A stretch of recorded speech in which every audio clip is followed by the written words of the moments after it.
Hi there, Janet Fritz here for Galaxy Girl Creations. Welcome to my channel. Welcome to another Mixed Media Mayhem, which I'm combining today with Series 11 of Christie's Beautiful Life, 30 Days of Sketches. Today, the sketch is provided by our own Mel Walkden, and she is amazing. She is also on the Mixed Media Mayhem team, so you're definitely going to get some awesomeness from her. Our recipe today is watercolor, acetate, and metal, and I am starting out with a bunch of pictures of my kids and a bunch of their friends at this beach. And I am going to use some texture paste. This is just from Ranger, and it is opaque white texture paste. Brushing it through this stencil, which I borrowed from a friend since I was at a retreat, and I did not bring my big stencil or my big stencils at all, really. And I apologize that you don't get to see the mixed media on the screen here, but basically it's just watercolor and a paintbrush dabbed on. There's nothing fancy about it. I did show you, however, what I did with my acetate here. I created my own little shaker pockets. I'm using two different dies from a nesting die set of squares, and they just happen to be the perfect size for these rub-ons and stickers that I have from Heidi Swapp. So I'm cutting a piece of acetate out of the larger square so that it matches, and the two squares that are nested together created that white frame you see there kind of to the left of my sidekick. And then I have a rub-on that is face down just to the right bottom corner of the sidekick there that said, "Adventures are the best way to learn." And in the photos, we are actually doing an educational trip to Santa Cruz Island, and they are definitely learning, but they are definitely on an adventure.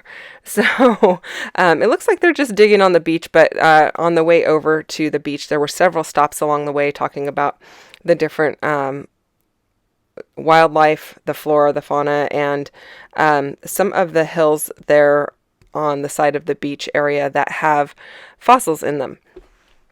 So what I did is I put a little bit of my ATG tape on the edge of my frame, and then I'm adhering the acetate to it. And I know you can't really see that. And now I'm going to go ahead and put the rub-on top of the acetate. So you're going to see that pretty well here. And I do this 2 times. You're not seeing it done both times, but there are 2 of these little shaker pockets on the finished layout. I also turned my sketch. So her sketch originally had all of those small photos at the top and the large photo at the bottom, but I flipped it. So I have larger photos on the right-hand side, smaller photos on the left-hand side. I am just using my adhesive eraser to erase some of the residual adhesive that was sticking out. And now I am putting some foam tape on the back of this shaker pocket, or around the frame actually. So that's going to create a cavity for me to put some of the sequins in that you see just above my hands there. So if you've never made a shaker pocket before, you start with whatever your frame is going to be, then your acetate, then your foam, then you fill it with your little beads or sequins or confetti, whatever you're going to put in there, and then you put your backer on. And I have these square photos that are square pieces that I am using to add to it. They are the perfect size, but you could put any kind of pattern paper behind it. It wouldn't matter. I have these alphas. I think these are also from the Heidi Swapp Wolf Pack collection, as are the rub-ons there. And I'm just calling this dig because these kids are digging in every photo. They have either dug a hole or they are digging a hole.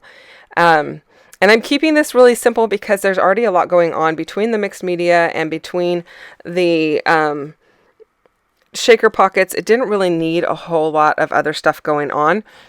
And I have 2 other pages of the kids playing in the sand kind of like this. And so I don't really need to add a lot of journaling areas for it. Although I could journal just below the bottom right-hand photo. I am going to use these labels. This bag of ephemera is all from Felicity Jane. It's all really super old. I never had a subscription there, but several years ago I bought a bunch of things on closeout during one of her Black Friday sales. So I just have a bunch of leftover stuff. and I can't even tell you what collection it's from. So I'm adding some labels there just so I can put the date and add just a few little notes, not really with any intention to write a lot. Now, we were required to use the watercolor, so I just dabbed that over the mixed media there. And we were required to use acetate, which I've used in the shaker pocket. And then the third item is metal. And in order to fulfill that, I am just going to use some of my tiny attacher staples to add some metal.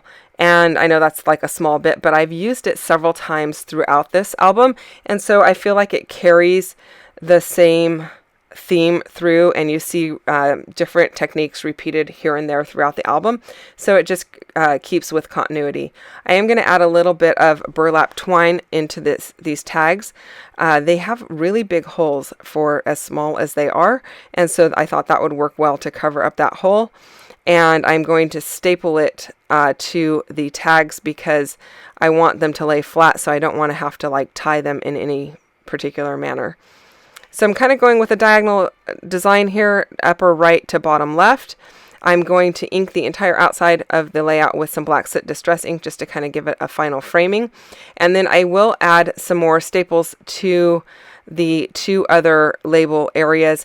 And what I like to do is I put two staples side by side and then one crisscrossing over. And that just kind of ensures that those staples are going to stay down and it looks kind of cute. That is it, you guys. Thanks so much for watching. I'll put links down below for the people playing along with Mixed Media Mayhem. And there is a playlist down below for everyone playing along with 30 days of sketches, so you can go and check that out as well. I apologize for the glare on my photos there. It's a little bit difficult to take pictures in a couple of these areas here. But anyway, there you get to see the staples close up and the shakers close up. Thanks so much for watching.